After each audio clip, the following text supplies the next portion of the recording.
नमस्कार दोस्तों। आज प्रश्नोत्तर की सीरीज में हम उत्तर प्रदेश लोअर प्रीलिम्स विशेष चयन परीक्षा 2004 राजनीति विज्ञान का प्रश्न पत्र अध्ययनवार विश्लेषण करेंगे, जो आगामी प्रतियोगी परीक्षाओं के लिए बहुत महत्वपूर्ण साबित होगा। आज का पहला क्वेश्चन है, हिंदू पॉलिटी नामक पुस्तक के रचयिता हैं। इसका राइट आंसर है सी, के.पी. जायसवाल। प्रश्न की व्याख्या देखेंगे। के.पी. जायसवाल ने हिंदू पॉलिटी नामक पुस्तक की रचना की है। इस पुस्तक में प्राचीन हिंदू राजनीतिक चिंतन का विवरण है। के.पी. जायसवाल के अनुसार कौटिल्य के विचार का तात्पर्य है ऐसी भूमि या क्षेत्र जिस पर मनुष्य बसे हो। अतः अर्थशास्त्र वह संहिता है जो भूमि अर्जित करने और उसकी अभिवृद्धि करने के उपायों का निरूपण करती है। नेक्स्ट क्वेश्चन है, प्राचीन भारत में राजनीति शास्त्र को कतिपय नामों से संबोधित किया जाता था, यथा राजधर्म, राजशास्त्र, दंडनीति, नीतिशास्त्र, अर्थशास्त्र। यह कथन किसका है? इसका राइट आंसर है ए एस अल्तेकर का। एस अल्तेकर ने कहा है कि प्राचीन भारत में राजनीति शास्त्र को कतिपय नामों से संबोधित किया जाता था, यथा राजधर्म, राजशास्त्र, दंडनीति, नीतिशास्त्र और अर्थशास्त्र। अगला क्वेश्चन है, भारत को क्रियाशील अराजकता किसने वर्णित किया? इसका राइट आंसर है डी, पी ब्रास ने। नेक्स्ट क्वेश्चन है, प्राचीन भारतीय राजनीतिक चिंतनों के अनुसार धर्म का अर्थ है। इसका राइट आंसर है डी, उपयुक्त सभी। ए है परंपरा तथा विधि, बी कर्तव्य, सी समग्र संबंध। ये सभी क्या हैं? सही हैं। अगला क्वेश्चन है, राज्य के सप्तांग सिद्धांत का प्रतिपादन सर्वप्रथम इसने किया। इसका राइट आंसर है बी, मनु ने। नेक्स्ट क्वेश्चन है, रूसों के सामान्य संकल्प तथा ऑस्टिन के निश्चय सर्वोच्च शक्ति के विचारों में सामंजस्य किसने स्थापित किया? इसका राइट आंसर है बी, ग्रीन ने।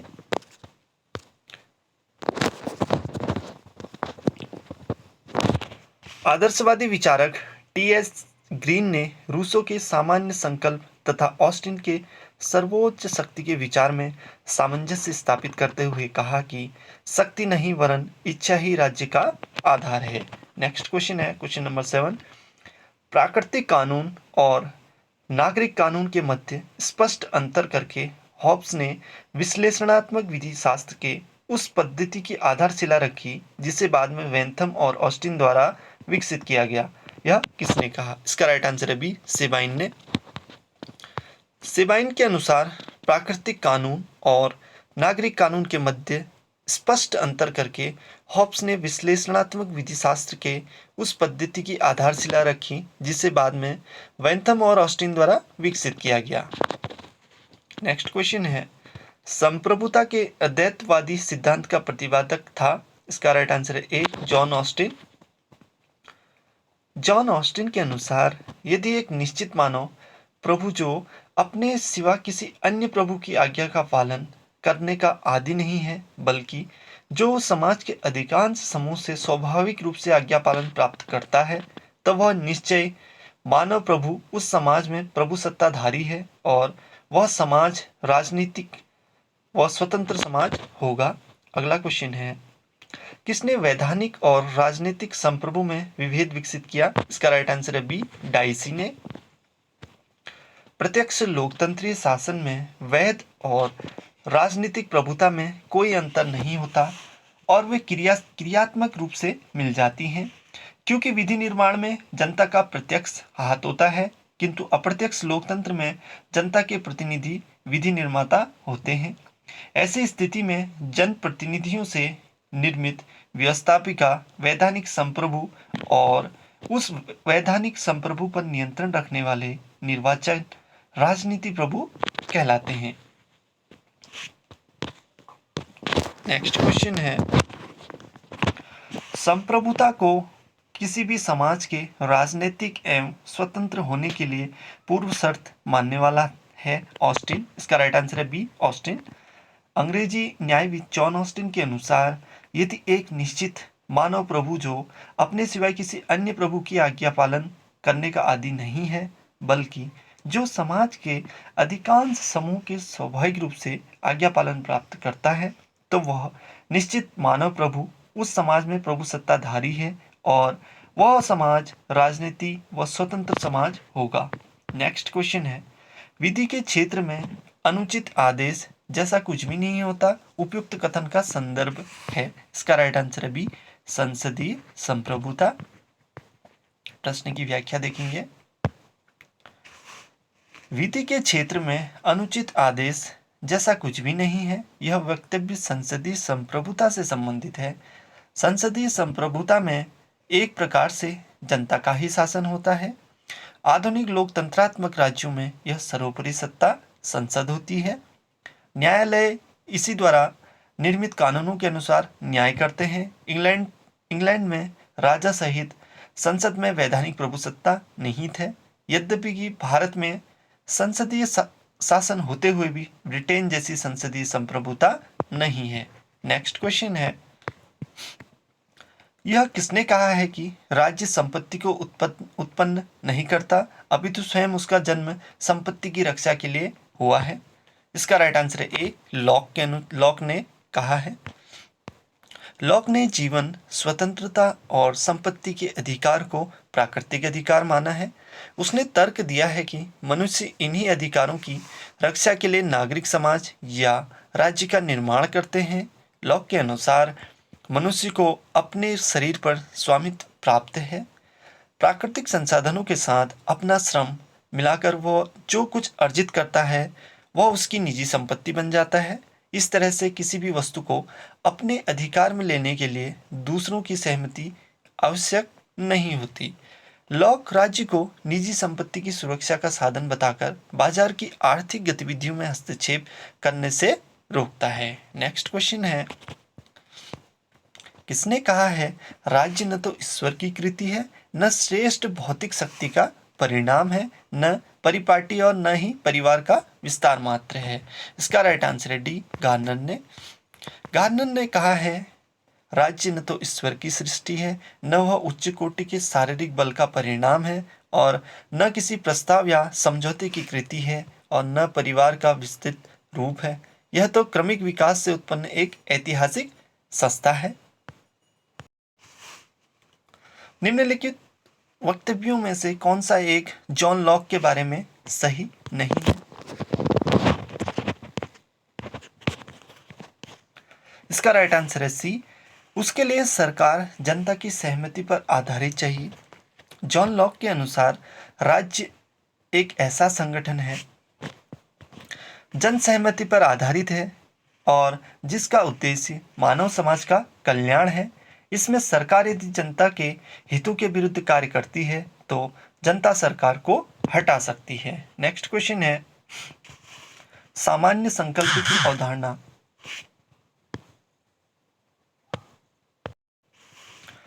इसका राइट आंसर है ए, गुणात्मक अवधारणा है। रूसो के अनुसार सामान्य इच्छा के आदेश व्यक्ति के ऊपर से लादे नहीं जाते, ये उसकी अपनी अंतरात्मा के आदेश है। सामान्य इच्छा ही राज्य के औचित्य को सिद्ध करती है। सामान्य इच्छा ही सभ्य समाज में स्वतंत्रता को स्थापित करने का उपाय है। सामान्य इच्छा मानव कल्याण की कुंजी है। यह सामान्य हित की सर्वनिष्ठ चेतना है। रूसो के शब्दों में सामान्य इच्छा सच्चे अर्थों में तभी सामान्य हो सकती है जब उसका उद्देश्य सारात्मक भी सामान्य हो। सामान्य इच्छा की अवधारणाएं गुणात्मक हैं। नेक्स्ट क्वेश्चन है, किसने सामाजिक संविदा सिद्धांत की घटिया इतिहास, घटिया दर्शन तथा घटिया विधि के रूप में आलोचना की? इसका राइट आंसर है ए, सर हेनरी मैन ने। सर हेनरी मैन ने सामाजिक संविदा सिद्धांत की घटिया इतिहास, घटिया दर्शन तथा घटिया विधि के रूप में आलोचना की है। ऐतिहासिक दृष्टिकोण से यह सिद्धांत केवल कल्पना है, क्योंकि मूल समझौता कब, कहाँ और किसके बीच हुआ इसका कोई ऐतिहासिक उल्लेख उपलब्ध नहीं है। ऐसा ज्ञात होता है कि विभिन्न विचारकों ने अपने उद्देश्यों की पूर्ति के लिए इस सिद्धांत की मिथ्या पर कल्पना की। टी.एच. ग्रीन के अनुसार ऐतिहासिक दृष्टि से वह सिद्धांत केवल मिथ्या या कल्पना है। नेक्स्ट क्वेश्चन है, निम्नलिखित में से कौन सा राज्य की उत्पत्ति के विकासवादी सिद्धांत में विश्वास नहीं करता है। इसका राइट आंसर है लॉक। जॉन लॉक ने राज्य की उत्पत्ति के सामाजिक समझौतावादी सिद्धांत का समर्थन किया है और कहता है कि राज्य सामाजिक समझौते का क्या है, परिणाम है। नेक्स्ट क्वेश्चन है, जॉन लॉक के राजनीतिक दर्शन में सही क्रम चुनिए। इसका राइट आंसर है डी, नैसर्गिक अधिकार, प्राकृतिक अवस्था, अनुबंध तथा नागरिक समाज।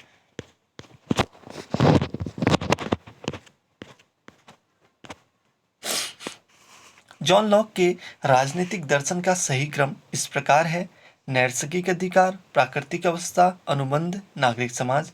लॉक के अनुसार मनुष्य एक विवेकशील प्राणी है और वह स्वभाव से नैतिक नियमों का पालन करता है, अतः प्राकृतिक दशा शांति, सद्भावना, परस्पर सहायता और रक्षा की दशा होती है। प्राकृतिक दशा में मनुष्य को जीवन, स्वतंत्रता और संपत्ति का अधिकार उनका प्रमुख अधिकार है। नेक्स्ट क्वेश्चन है, निम्नांकित में से किसने यह विचार व्यक्त किया कि विद्रोह से लाभ कम और हानि अधिक होती है? इसका राइट आंसर है डी, वेंथम ने। जेरेमी वेंथम के अनुसार विद्रोह से लाभ कम और हानि अधिक होती है। वेंथम ने लिखा है कि विधि एक आदेश है, यह उस शक्ति की इच्छा की अभिव्यंजना है जिसकी आज्ञा का पालन जनता स्वभावतः करती है, अतः इसका स्रोत न तो नैसर्गिक हो सकता है और न विवेक। नैसर्गिक अथवा प्राकृतिक कानून तथा बुद्धि का कानून, ये दोनों ही बातें निरर्थक हैं, इनका परित्याग कर देना चाहिए। नेक्स्ट क्वेश्चन है, सेबाइन के अनुसार वह कौन सा दार्शनिक था जिसने सर्वप्रथम राज्य को वह अर्थ प्रदान किया जो अर्थ आधुनिक राजनीतिक व्यवहार में उसके साथ जुड़ गया? इसका राइट आंसर है डी, मैकियावेली। आधुनिक समय में संप्रभु राज्य की अवधारणा का जो विचार है उसकी जड़ हमें मैकियावेली के चिंतन में दिखाई देती है। सबसे पहली बार उसने राज्य को एक ऐसी सर्वोच्च संस्था के रूप में चित्रित किया जो उसमें पाए जाने वाले सभी संघों, समुदायों और व्यक्तियों से सर्वोपरि है। उसकी यह धारणा बाद में बोंदा, हॉब्स, ऑस्टिन आदि विचारकों के द्वारा संप्रभु राज्य की अवधारणा के रूप में विकसित हो गई। नेक्स्ट क्वेश्चन है, निम्नलिखित कथन किसका है? मानव चेतना स्वतंत्रता चाहती है, स्वतंत्रता में अधिकार निहित है, अधिकार राज्य की मांग करते हैं। तो इसका राइट आंसर है सी, ग्रीन का।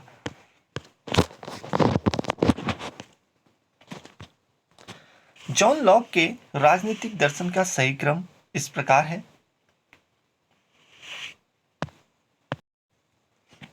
इस प्रश्न की व्याख्या देखेंगे, प्रश्न नंबर 21 की। टी.एस. ग्रीन अपने राजनीतिक कल्प विकल्प का आरंभ स्वतंत्रता की समीक्षा के साथ करता है। उसका विश्वास है कि मानव चेतना अपने विकास के लिए स्वतंत्रता को एक आवश्यक स्थिति समझती है। ग्रीन के अनुसार वे अधिकार जो कि मानव चेतना तथा अभिष्ट स्वतंत्रता का तत्व है। अगला क्वेश्चन है, निम्न में से कौन सा कथन मार्क्सवादी दर्शन के अनुरूप है? इसका राइट आंसर है डी, राज्य शोषण का एक उपकरण है। मार्क्सवादी विचारक राज्य का शोषण का उपकरण मानते हैं। उनका कहना है कि राज्य का जन्म वर्ग विभेद के कारण हुआ है और राज्य के शोषण के लिए बना हुआ है, जबकि क्रांति द्वारा वर्ग समाप्त हो जाएगा, तब राज्य भी समाप्त हो जाएगा। नेक्स्ट क्वेश्चन है, मॉन्टेस्क्यू ने शक्ति के पृथक्करण की वकालत की। इसका राइट आंसर है बी, स्वतंत्रता के लिए। शक्तियों के पृथक्करण का विचार प्राचीन काल से मिलता है, तथापि इस सिद्धांत का सबसे अच्छा प्रस्तुतिकरण लॉक के योग्य शिष्य मॉन्टेस्क्यू को इस सिद्धांत का जनक माना जाता है।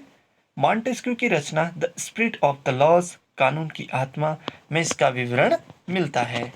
नेक्स्ट क्वेश्चन है, आधुनिक अर्थों में न्याय से अभिप्राय है। इसका राइट आंसर है डी, उपयुक्त सभी इसमें क्या है, सही है। पहला है कानून का पालन करना, दूसरा है स्वतंत्रता और समानता का सम्मान, तीसरा है स्वतंत्र और निष्पक्ष न्यायपालिका द्वारा अधिकारों को लागू किया जाना।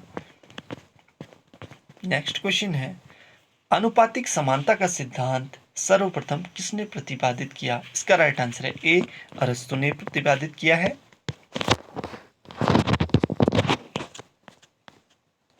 अरस्तु ने सर्वप्रथम आनुपातिक समानता का सिद्धांत प्रस्तुत किया है। आनुपातिक समानता का अर्थ यह है कि विभिन्न व्यक्ति जन्म, धन, योग्यता आदि की दृष्टि से असमान होते हैं, अतः प्रत्येक मनुष्य को उसकी योग्यता के अनुपात में ही अन्य मनुष्यों के मुकाबले में समान या असमान माना जाना चाहिए। नेक्स्ट क्वेश्चन है, निम्नलिखित में से कौन आत्मरक्षा के अधिकार को व्यक्ति का प्राकृतिक अधिकार मानता है? इसका राइट आंसर है बी, हॉब्स। हॉब्स आत्मरक्षा के अधिकार को मूल अधिकार मानता है। हॉब्स ने अपने ग्रंथ लेवियाथन में लिखा है कि मनुष्य अपने आत्मरक्षा के मूल अधिकार की सुरक्षा के लिए ही प्राकृतिक अवस्था को छोड़कर समझौते के द्वारा राज्य की स्थापना करता है। नेक्स्ट क्वेश्चन है, निम्न में से कौन सा कथन सही है? इसका right answer A, Herbert Spencer ने राज्य के सावयवी सिद्धांत का प्रतिपादन किया।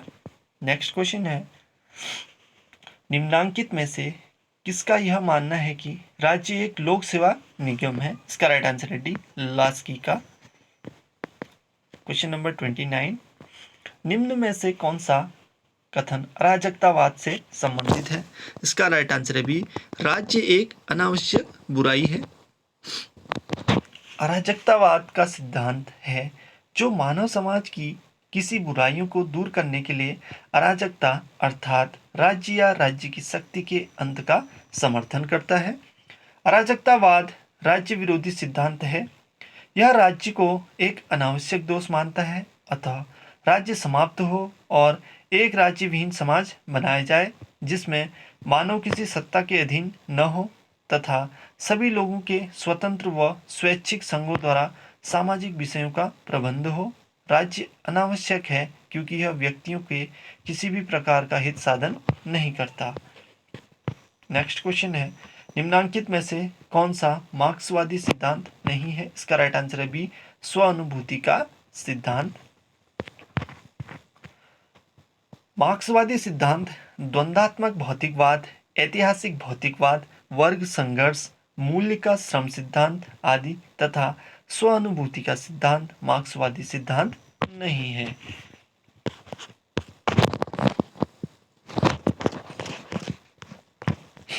नेक्स्ट क्वेश्चन है, क्वेश्चन नंबर 31, सर्वहारा का अधिनायक तत्व मार्क्स के सिद्धांत का सार है, यह किसने कहा था? इसका राइट आंसर है बी, लेनिन ने। उदारवाद का प्रतिवाद है, इसका राइट आंसर है सी, समाजवाद। 18वीं और 19वीं शताब्दी में उदारवाद के अंतर्गत व्यक्ति की स्वतंत्रता की जो मांग की जा रही थी उसका ध्येय व्यक्ति की आर्थिक गतिविधियों पर ऐसे प्रतिबंधों को हटाना था जो सामाजिक प्रगति में बाधक सिद्ध हो सकते थे। 19वीं शताब्दी तक आते आते व्यक्ति के राजनीतिक अधिकारों पर भी ध्यान दिया जाने लगा ताकि जो व्यक्ति आर्थिक प्रतियोगिता में पिछड़ जाएं वे सार्वजनिक नीति को प्रभावित करने के लिए अपने राजनीतिक अधिकारों का प्रयोग कर सकें। नेक्स्ट क्वेश्चन है, केंद्र एवं परिधि की अवधारणाएं मूल मंत्र हैं समझने के लिए, इसका राइट आंसर है बी, आश्रित सिद्धांत को। नेक्स्ट क्वेश्चन है, क्वेश्चन नंबर 34, मार्क्सवाद को युग का भ्रम किसने कहा है? The illusion of the epoch किसने कहा है? तो इसका राइट आंसर है ए, एक्टन। एक्टन ने मार्क्सवाद को युग का भ्रम कहा है। कार्ल पॉपर ने अपनी कृति the open society and its enemies, मुक्त समाज और उसके दुश्मन के अंतर्गत मार्क्सवाद को मुक्त समाज का दुश्मन ठहराया है जो व्यक्ति स्वतंत्रता को नष्ट कर देता है और उसके व्यक्तित्व के विकास में बाधक है। नेक्स्ट क्वेश्चन है, क्वेश्चन नंबर 35, निम्न में से किसे अहस्तक्षेप की नीति का सिद्धांत भी कहा जाता है? इसका राइट आंसर है ए, व्यक्तिवाद को। हस्तक्षेप का सिद्धांत व्यक्तिवाद विचारधारा से जुड़ा है। व्यक्तिवादियों की दृष्टि से व्यक्ति की स्वतंत्रता तथा राज्य की सत्ता परस्पर विरोधी वस्तुएं हैं। व्यक्तिवाद का मूल भाव यह है कि वही शासन सर्वोत्तम है जो न्यूनतम शासन करे।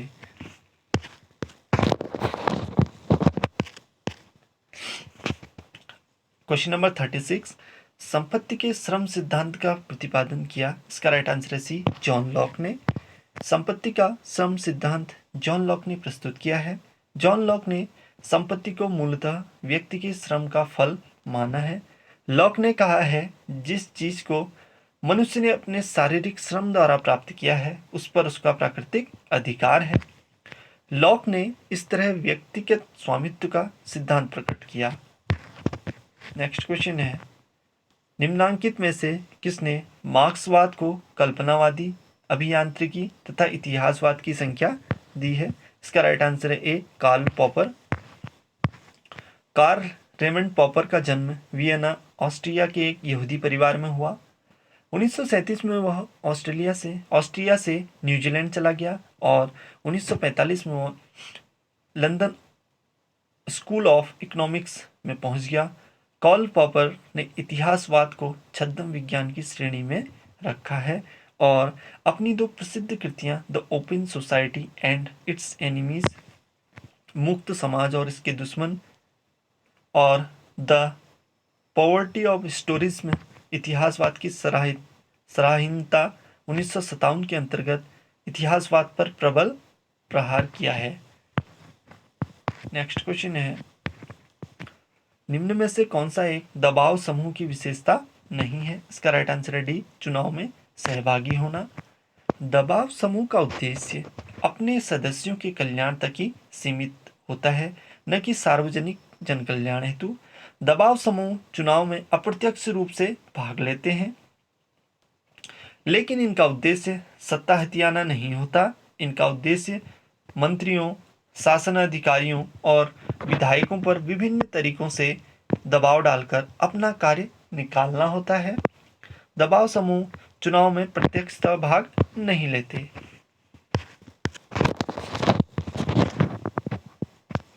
क्वेश्चन नंबर 39, आधुनिक दल व्यवस्था का उद्भव सर्वप्रथम हुआ। इसका राइट आंसर है सी, इंग्लैंड में। वर्तमान समय में शासन के विविध रूपों में प्रजातंत्र सर्वाधिक लोकप्रिय है और वर्तमान समय में प्रजातंत्र का प्रचलित रूप अप्रत्यक्ष प्रजातंत्र या प्रतिनिधित्वात्मक प्रजातंत्र ही है।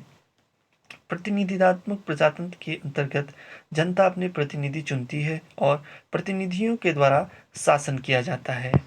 जनता द्वारा अपने प्रतिनिधियों के निर्वाचन और प्रतिनिधियों द्वारा शासन व्यवस्था के संचालन की इस संपूर्ण प्रक्रिया को पूर्ण करने के लिए राजनीतिक दलों का अस्तित्व अनिवार्य है। प्रजातंत्र की जन्मभूमि होने के कारण ब्रिटेन स्वभावतः राजनीतिक दलों की भी जन्मभूमि रहा है, अर्थात आधुनिक दल व्यवस्था का प्रादुर्भाव सर्वप्रथम इंग्लैंड में हुआ। नेक्स्ट क्वेश्चन है, क्वेश्चन नंबर 40, राजनीतिक दलों को सिंहासन के पीछे की शक्ति किसने कहा। इसका राइट आंसर है सी, हरमन फाइनल ने। हरमन फाइनल ने राजनीतिक दलों को सिंहासन के पीछे की शक्ति कहा। फाइनल के अनुसार राजनीतिक दल नीतियां बनाते हैं, मंचों की रचना करते हैं, विधानसभाओं में स्थान प्राप्त करते हैं तथा यदि वे बहुमत प्राप्त कर लें तो उनके सिद्धांत भी लागू होने लगते हैं। नेक्स्ट क्वेश्चन है, वर्तमान लोकतंत्र में अदृश्य साम्राज्य शब्द का प्रयोग किया गया। इसका राइट आंसर है ए, दबाव समूह के लिए। वर्तमान लोकतंत्र में अज्ञात साम्राज्य दबाव समूह को कहा जाता है।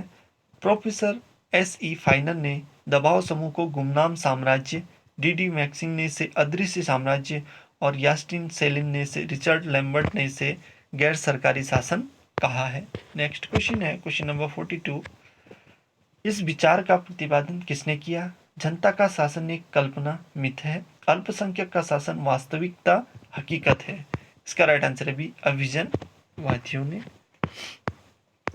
अभिजनवादी इस विचार की वकालत करते हैं कि जनता का शासन एक कल्पना मिथ है, कुछ लोगों का शासन हकीकत है।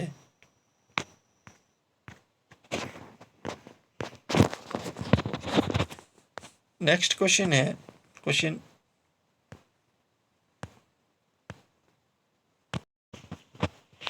क्वेश्चन नंबर 43, निम्न में से किस देश का संविधान नमनीय तथा विकसित है? इसका राइट आंसर है बी, ब्रिटेन।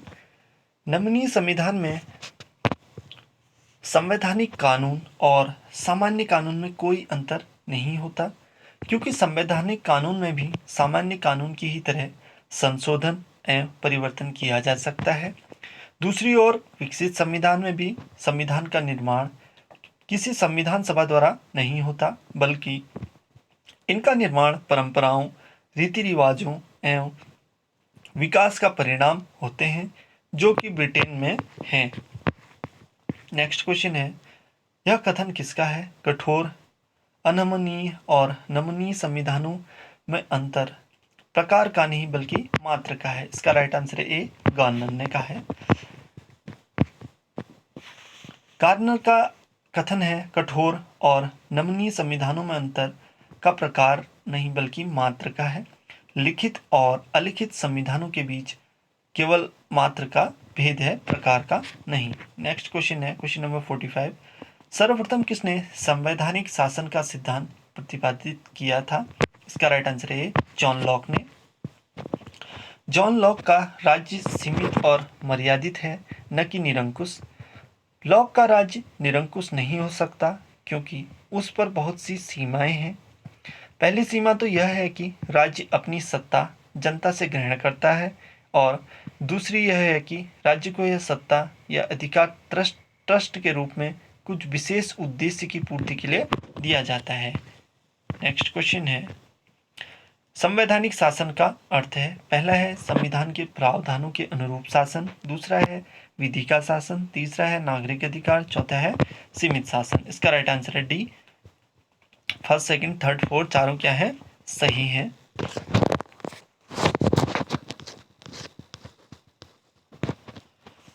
नमनीय परिवर्तनशील संविधान वह है, इसका राइट आंसर है ए, सामान्य विधि निर्माण प्रक्रिया में संशोधन होता है। यूनाइटेड किंगडम का संविधान विश्व का एकमात्र ऐसा संविधान है जो विकसित है। विकसित संविधान वह संविधान है जिसके स्नेह स्नेह विकास होता है। इस संविधान में रीति रिवाजों और परंपराओं का विशेष महत्व होता है। इंग्लैंड का संविधान विकसित संविधान का प्रमुख उदाहरण है। परिवर्तनशील संविधान साधारणतः यह संविधान होता है जिसमें संशोधन साधारण कानून निर्माण की प्रक्रिया द्वारा ही किया जा सकता है। इसमें संवैधानिक कानून तथा साधारण कानून में कोई अंतर नहीं होता। नेक्स्ट क्वेश्चन है, संघात्मक व्यवस्था में केंद्र और राज्यों के मध्य शक्तियों का विभाजन होता है। इसका राइट आंसर है ए, संविधान द्वारा। संघीय शासन व्यवस्था में संघ और उसकी इकाइयों के मध्य शक्तियों का विभाजन संविधान द्वारा होता है, और संघ और उसकी इकाइयां संविधान की शक्तियां प्राप्त करते हैं। नेक्स्ट क्वेश्चन है, क्वेश्चन नंबर 49, निम्न में से किसने भारत में स्थानीय स्वशासन प्रारंभ किया था? इसका राइट आंसर है बी, लॉर्ड रिपन ने। सन 1880 में लॉर्ड रिपन वायसराय बनकर भारत आया। लॉर्ड रिपन ने भारत में सर्वप्रथम स्थानीय स्वशासन का 1882 में सूत्रपात किया था। लॉर्ड रिपन ने इस प्रस्ताव को स्थानीय स्वायत्त शासन का मैग्ना कार्टा भी कहा जाता है। स्थानीय स्वशासन के दृष्टिकोण से 1870 का वर्ग विशेष महत्वपूर्ण है, जबकि लॉर्ड मियो की सरकार ने एक प्रस्ताव पारित किया जिसमें स्थानीय क्षेत्र में स्वायत्त शासन को लागू करने पर जोर दिया। नेक्स्ट क्वेश्चन है, भारतीय संविधान सभा में प्रारूप समिति का अध्यक्ष कौन था? इसका राइट आंसर है ए, भीमराव अंबेडकर।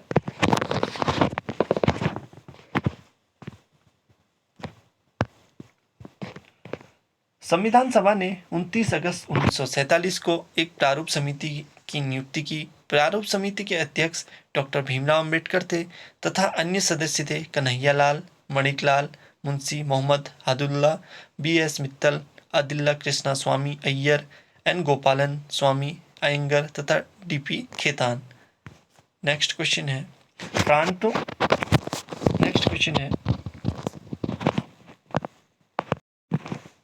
प्रांतों में द्वैत शासन प्रणाली लागू हुई थी। इसका राइट आंसर है 1919 में। भारत में द्वैत शासन का सूत्रपात 1919 के अधिनियम में हुआ। इस अधिनियम द्वारा प्रांतों में द्वैध शासन लागू किया गया। ध्यातव्य है कि 1935 के अधिनियम द्वारा प्रांतों में द्वैध शासन समाप्त कर संघ में लागू किया गया। नेक्स्ट क्वेश्चन है क्वेश्चन नंबर 52।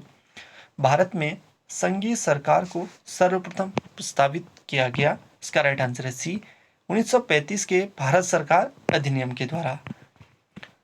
भारतीय उपमहाद्वीप में केंद्र के द्वैध शासन व्यवस्था 1935 के अधिनियम के तहत लागू की गई थी। अगला क्वेश्चन है संविधान सभा का संवैधानिक सलाहकार कौन था? इसका राइट आंसर है डी, वी.एन. राव। संविधान सभा के संवैधानिक सलाहकार वी.एन. राव थे। संविधान सभा के अध्यक्ष डॉक्टर राजेंद्र प्रसाद थे तथा संविधान सभा के उपाध्यक्ष डॉक्टर एच.सी. मुखर्जी थे। नेक्स्ट क्वेश्चन है भारतीय संविधान के स्रोतों की दृष्टि से निम्न में से कौन सा युग्म सही रूप में संबद्ध नहीं है? इसका राइट आंसर है डी, ऑस्ट्रेलिया के संविधान में संशोधन की प्रक्रिया की गई है। संविधान में संशोधन की प्रक्रिया दक्षिण अफ्रीका के संविधान से लिया गया है। ऑस्ट्रेलिया के संविधान से समवर्ती सूची ली गई है।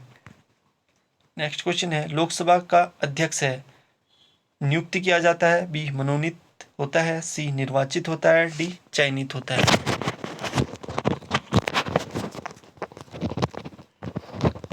इस प्रश्न की व्याख्या देखेंगे। संविधान के अनुच्छेद 93 के अनुसार लोकसभा यथाशीघ्र अपने 2 सदस्यों को अध्यक्ष उपाध्यक्ष चुनेगी और जब जब अध्यक्ष या उपाध्यक्ष का पद रिक्त होता है तब लोकसभा किसी अन्य सदस्य को यथास्थिति अध्यक्ष व उपाध्यक्ष चुनेगी। नेक्स्ट क्वेश्चन है निम्नलिखित आलेखों में से कौन सा आलेख गलत नजरबंदी के मामले में जारी किया जाता है? इसका राइट आंसर है डी, बंदी प्रत्यक्षीकरण। बंदी प्रत्यक्षीकरण किसी व्यक्ति को अवैध रूप से बंदी बनाए जाने पर उसे स्वतंत्रता प्रदान करने के लिए जारी किया जाता है। नेक्स्ट क्वेश्चन है भारत में वित्तीय आपातकाल से संबंधित प्रावधान पहली बार किस वर्ष लागू किए गए? इसका राइट आंसर इस प्रश्न की व्याख्या में देखेंगे। संविधान के अनुच्छेद 360(1) के अनुसार यदि राष्ट्रपति को यह समाधान हो जाता है कि ऐसी स्थिति उत्पन्न हो गई है जिससे भारत या उसके राज्य क्षेत्र के किसी भी भाग वित्तीय स्थायित्व या प्रत्यक्ष संकट में है, तो वह उद्घोषणा द्वारा यह आशय की घोषणा कर सकेगा। यह उद्घोषणा 2 मास की समाप्ति पर प्रवर्तन में नहीं रहेगी यदि उस अवधि में समाप्ति से पहले संसद के दोनों सदनों के संकल्पों द्वारा उसका अनुमोदन नहीं कर दिया जाता। नेक्स्ट क्वेश्चन है निम्न में से किस मुकदमे में भारत के सर्वोच्च न्यायालय ने संविधान की मूल संरचना सिद्धांत बुनियादी ढांचा सिद्धांत का प्रतिपादन किया? इसका राइट आंसर है सी, केशवानंद भारती बनाम केरल राज्य। भारत में संविधान की मूल संरचना के सिद्धांत का स्रोत न्यायिक व्याख्या है। केशवानंद भारती बनाम केरल राज्य 1973 के मामले में सर्वोच्च न्यायालय के विशेष न्यायपीठ के बहुमत से यह निर्णय दिया गया कि संविधान संशोधन की शक्ति द्वारा संविधान के सारवान तथा आधारभूत ढांचे को नष्ट नहीं किया जा सकता। नेक्स्ट क्वेश्चन है नीचे 2 वक्तव्य दिए गए हैं, एक को कथन ए तथा दूसरे को कारण कहा गया है। कथन ए है भारतीय राष्ट्रपति संसद का अभिन्न अंग है। कारण आर संसद के दोनों सदनों द्वारा पारित विधेयक राष्ट्रपति की अनुमति के बिना कानून नहीं बन सकता। इसका राइट आंसर है ए और आर दोनों सही हैं। ए की सही व्याख्या आर करता है। संविधान के अनुच्छेद 79 के अनुसार संघ के लिए एक संसद होगी जो राष्ट्रपति और 2 सदनों से मिलकर बनेगी जिसके नाम क्रमशः राज्यसभा और लोकसभा होंगे तथा संसद द्वारा पारित अधिनियम राष्ट्रपति की स्वीकृति के बाद ही कानून बनेगा। नेक्स्ट क्वेश्चन है कांग्रेस सिस्टम का पद का सृजन किया गया? इसका राइट आंसर है बी, रजनी कोठारी द्वारा। कांग्रेस सिस्टम का पद का सृजन रजनी कोठारी ने किया। नेक्स्ट क्वेश्चन है भारतीय संविधान में मौलिक कर्तव्य किस अनुच्छेद में है? इसका राइट आंसर है बी, 51(a) में। भारतीय संविधान में सरदार स्वर्ण सिंह समिति की सिफारिश के आधार पर 42वें संवैधानिक संशोधन अधिनियम 1976 द्वारा भाग 4 के पश्चात एक नया भाग 4 क अंततः स्थापित किया गया। भाग 4 क के अनुच्छेद 51 क में मूल कर्तव्यों के संबंध में उपबंध किए गए। नेक्स्ट क्वेश्चन है क्वेश्चन नंबर 62। भारत में संविधान की मूल संरचना बुनियादी ढांचा के सिद्धांत का स्रोत है। इसका राइट आंसर है बी, न्यायिक व्याख्या। केशवानंद भारती बनाम केरल राज्य के मामले में सर्वोच्च न्यायालय के विशेष न्यायपीठ ने बहुमत ने यह निर्णय दिया कि संविधान संशोधन की शक्ति द्वारा संविधान के सारवान तथा आधारभूत ढांचे को नष्ट नहीं किया जा सकता। नेक्स्ट क्वेश्चन है भारतीय संविधान में संवैधानिक उपचारों का अधिकार दिया गया।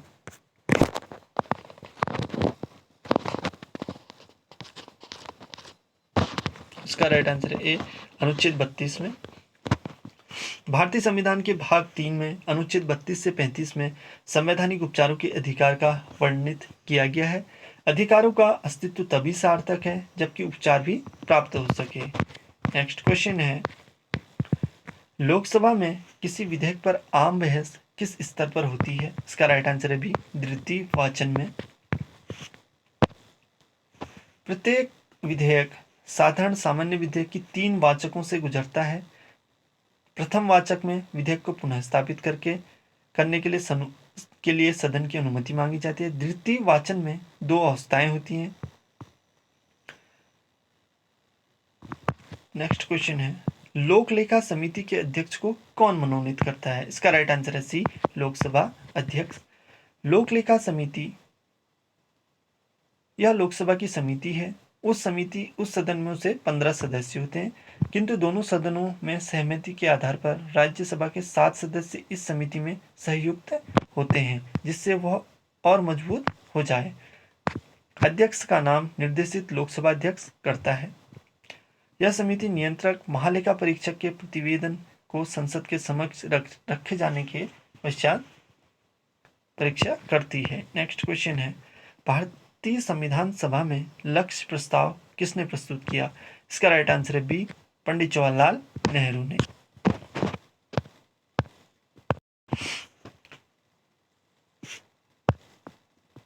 संविधान सभा में उद्देश्य प्रस्ताव पंडित जवाहरलाल नेहरू ने 13 दिसंबर 1946 को पेश किया था, जिसे संविधान सभा ने विचार विमर्श के उपरांत 22 जनवरी 1947 को पारित किया था। नेक्स्ट क्वेश्चन है भारतीय राष्ट्रपति को निर्वाचन प्रक्रिया में संशोधन करने के लिए संबंधित विधेयक को डी, इसका राइट आंसर है डी, संसद के दोनों सदनों में 2/3 बहुमत से पारित होने के साथ ही उसे आधे से अधिक राज्यों का अनुमोदित होना चाहिए। भारत के राष्ट्रपति के निर्वाचन प्रक्रिया में संशोधन के लिए संबंधित विधेयक संसद के किसी भी सदन में प्रस्तुत किया जा सकता है। प्रत्येक सदन द्वारा कुल संख्या के बहुमत तथा उपस्थिति एवं मतदान देने वाले सदस्यों के 2/3 बहुमत से पारित होना चाहिए तथा साथ ही साथ आधे से अधिक राज्यों के विधानमंडलों द्वारा साधारण बहुमत से पारित होना चाहिए। राष्ट्रपति की अनुमति मिल जाने के पश्चात यह संशोधन मान्य होता है। नेक्स्ट क्वेश्चन है क्वेश्चन नंबर 68। भारतीय संविधान के अनुसार मौलिक अधिकारों का अभिभावक कौन होता है। इसका राइट आंसर है सी, न्यायपालिका। भारत का सर्वोच्च न्यायालय संविधान का व्याख्याकार एवं संरक्षक है तथा साथ ही नागरिकों के मूल अधिकारों के प्रवर्तन करने वाली महत्वपूर्ण संस्था है। नेक्स्ट क्वेश्चन है राष्ट्रपति द्वारा वित्तीय आपातकाल केवल तभी घोषित किया जा सकता है जब, इसका राइट आंसर है डी, देश गंभीर वित्तीय कठिनाइयों में हो। भारतीय संविधान में अनुच्छेद 360 में वित्तीय आपातकाल से संबंधित प्रावधान है। अभी तक भारत में वित्तीय आपातकाल की घोषणा नहीं हुई है। यदि राष्ट्रपति को यह समाधान हो जाए कि भारत या राज्य क्षेत्र के किसी भी भाग का वित्तीय स्थायित्व प्रत्यय संकट में है तो वह वित्तीय आपात की घोषणा कर सकता है। नेक्स्ट क्वेश्चन है भारतीय संविधान के अनुच्छेद 14 में प्रयुक्त विधि का समान संरक्षण शब्दांश किस देश के संविधान से लिया गया है। इसका राइट आंसर है ए, संयुक्त राज्य अमेरिका के संविधान से। संविधान का अनुच्छेद 14 विधि के समक्ष समानता और विधि के समान संरक्षण की चर्चा करता है। ये अधिकार नागरिक तथा भारत भूमि पर रहने वाले किसी भी विदेशी को समान रूप से प्राप्त हैं। नेक्स्ट क्वेश्चन है, भारतीय संविधान के किस अनुच्छेद के अंतर्गत सर्वोच्च न्यायालय को अपने निर्णय तथा आदेश के पुनरीक्षण की शक्ति प्राप्त है? इसका राइट आंसर है सी, अनुच्छेद 137 के। नेक्स्ट क्वेश्चन है, किसी विधानसभा के भंग होने की स्थिति में, इसका राइट आंसर है सी, अध्यक्ष नए सदन की पहली बैठक तक अपने पद पर बना रहता है। क्वेश्चन नंबर 73, भारतीय संविधान के निम्नांकित में से किस अनुच्छेद में धन विधेयक की विस्तृत परिभाषा दी गई है? इसका राइट आंसर है बी, अनुच्छेद 110 में। नेक्स्ट क्वेश्चन है, निम्नांकित में से किस संविधान संशोधन द्वारा भारतीय संविधान में 9वीं अनुसूची का समावेश किया गया है? इसका राइट आंसर है ए, प्रथम। संसद के किसी सदन की अयोग्यता विषयक मामले को संदर्भित किया जाता है? इसका राइट आंसर है ए, राष्ट्रपति को।